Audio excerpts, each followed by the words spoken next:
यह कहानी है एक ऐसे भारतीय की जिसने सिर्फ अंग्रेजों की भाषा नहीं सीखी बल्कि जर्मनी की धरती पर जाकर जर्मन भाषा में अपने ज्ञान की पहचान बनाई। वो थे डॉक्टर भीमराव रामजी आम्बेडकर। साल 1921 लंदन स्कूल ऑफ इकोनॉमिक्स में उन्होंने अपना ऐतिहासिक शोध प्रबंध प्रस्तुत किया, द प्रॉब्लम ऑफ द रुपए, its origin and it's solution. ये सिर्फ एक थीसिस नहीं थी, ये एक रेवोल्यूशनरी स्टेटमेंट थी जिसने ब्रिटिश सरकार की आर्थिक नीतियों को सीधी चुनौती दी। लेकिन डॉक्टर अंबेडकर के दिमाग में एक और सपना था, Germany, the land of thinkers. और इस सपने की तैयारी उन्होंने बहुत पहले शुरू कर दी थी। जब वे कोलंबिया यूनिवर्सिटी में पढ़ रहे थे तभी उन्होंने एक इलेक्टिव सब्जेक्ट चुना, जर्मन भाषा, क्योंकि वे पहले से जानते थे कि उनका अगला डेस्टिनेशन होगा द यूनिवर्सिटी ऑफ बॉन। उन्होंने जर्मन भाषा सिर्फ सीखी नहीं थी बल्कि उस पर मास्टरी हासिल की थी। ग्रामर, सिंटैक्स, आर्टिकुलेशन, हर स्तर पर उनकी प्रोफिशिएंसी इतनी गहरी थी कि जब उन्होंने 25 फरवरी 1921 को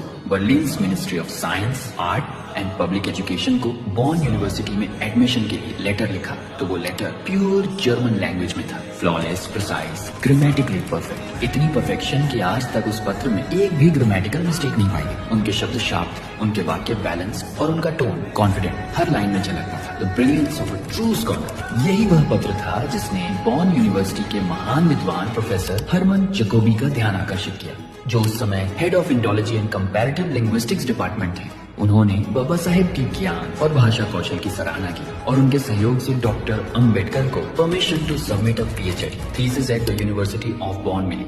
19 अप्रैल 1921 डॉक्टर अंबेडकर का नाम आधिकारिक तौर पर पंजीकृत हुआ बॉन यूनिवर्सिटी में। सोचिए, एक भारतीय छात्र गुलाम भारत से आया हुआ और अब जर्मनी के सबसे प्रतिष्ठित विश्वविद्यालय की स्कॉलर लिस्ट में शामिल।